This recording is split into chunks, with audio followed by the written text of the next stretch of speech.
Ça y est, Matteo Guendouzi va s'en aller. Son avion pour Rome est bientôt prêt. Celui qui était devenu chouchou du Vélodrome a sûrement disputé son dernier match face à Brest. Viens-moi sa petite tête, oh putain.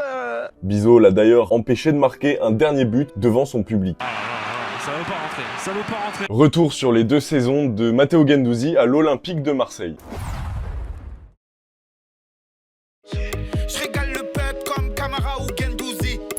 Le 6 juillet 2021, une tignasse bouclée arrive sur la Canebière. Après avoir fait le tour de la question dans la capitale allemande, dans le club du Hertha Berlin, le franco-marocain arrive à Arsenal à 19 ans et dispute 65 matchs du plus grand championnat du monde quand même en 3 saisons. Et Arteta est formel, il compte plus sur Matteo Guendouzi dès l'été 2020.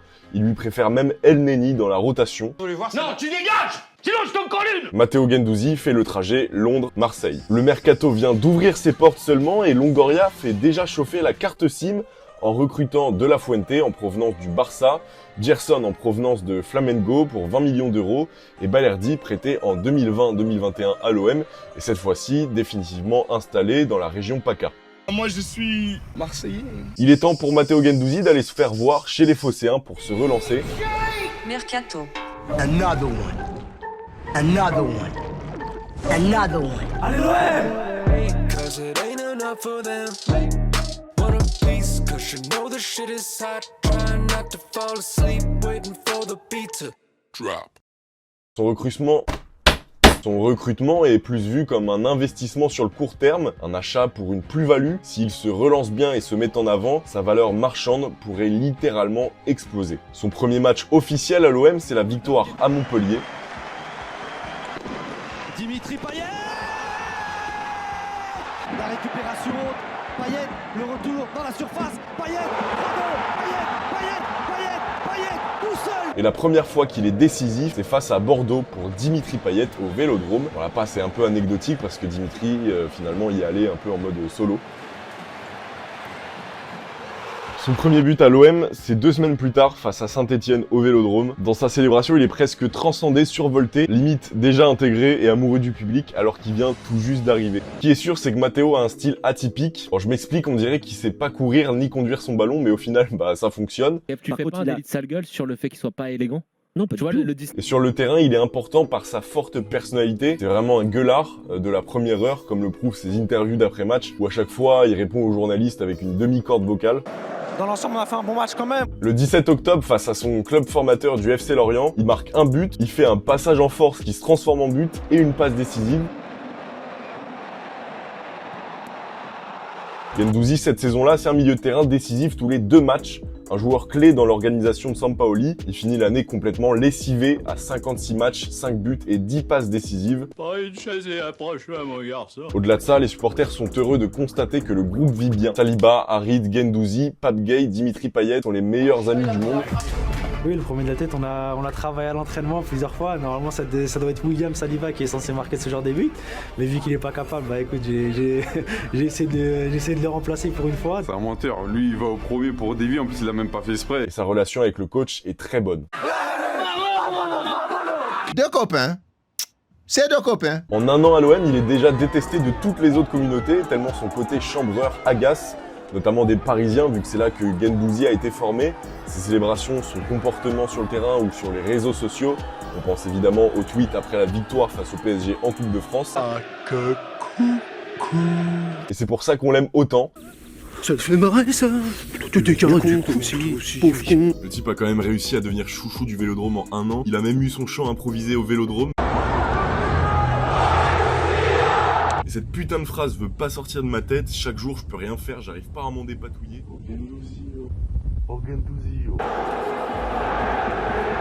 Que les Marseillais sont qualifiés directement pour la Ligue des Champions en ce moment et que Guendouzi est en train de récupérer le ballon. C'est la folie qui est en train de s'emparer du vélo. C'est fini, c'est fou, c'est incroyable. Cette fin de match est folle et le Vélodrome peut exulter. Marseille est directement qualifié en Ligue des Champions. Quelle folie, quelle douce et incroyable folie. C'est fou, c'est fou.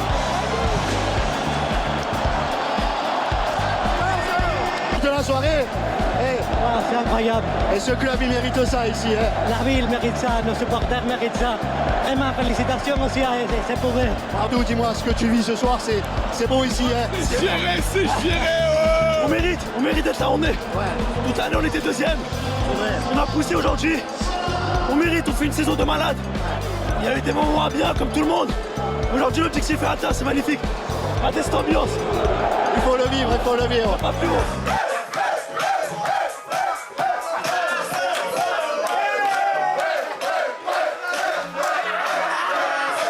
On mérite d'être là où on est.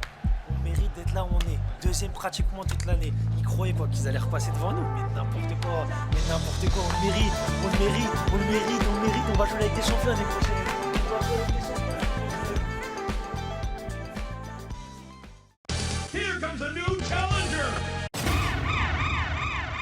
Sa saison 2022-2023 est complètement différente de celle qu'il vient de vivre. Un chauve est remplacé par un autre chauve. Igor Tudor arrive sur le banc marseillais. Il passe soudain d'une relation fusionnelle avec Sampaoli à une relation très froide avec Tudor. Je pense pas qu'ils vont passer des vacances ensemble, mais...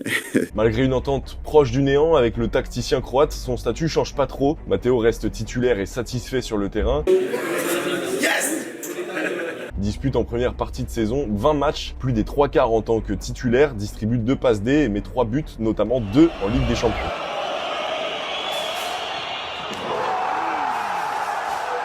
Voilà, ça il est bon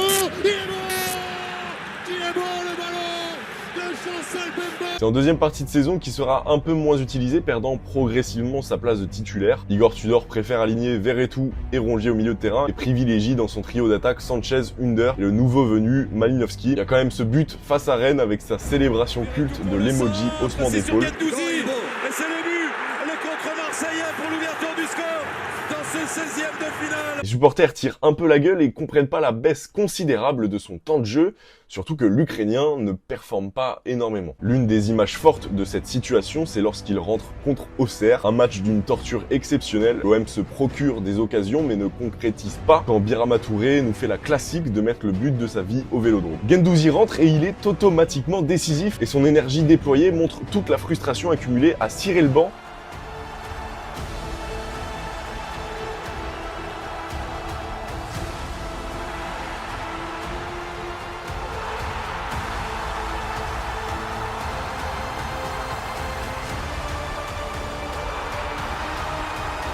Voilà, au bout de 2 saisons, on sent que Longoria veut faire rentrer des sous, notamment en vendant Matteo Guendouzi, dont la valeur marchande est assez élevée. Les supporters le sentent, Guendouzi n'est plus forcément soutenu par sa direction. Il faut qu'il parte, il faut que l'argent rentre. À chaque entrée, il est ovationné.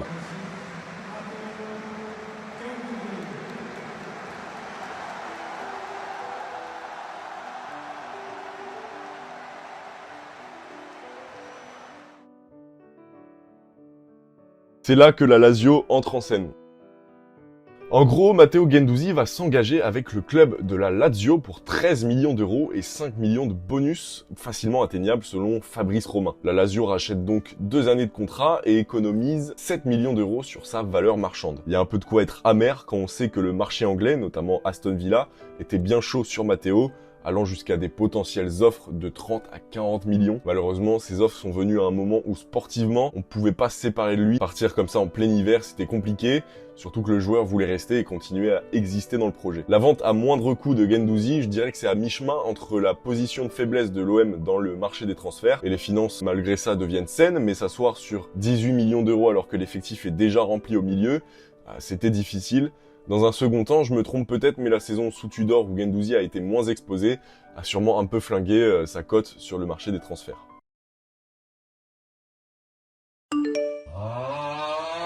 En tout cas, de tout mon cœur, Matteo Guendouzi, je te remercie pour les émotions et je te souhaite le meilleur pour ta carrière à venir. Je t'embrasse et toi qui me regardes, pas Matteo mais le viewer, surtout abonne-toi à ma chaîne YouTube, il y a du lourd qui arrive comme d'habitude. Mais moi là j'ai des trucs à faire, je dois y aller. Ciao.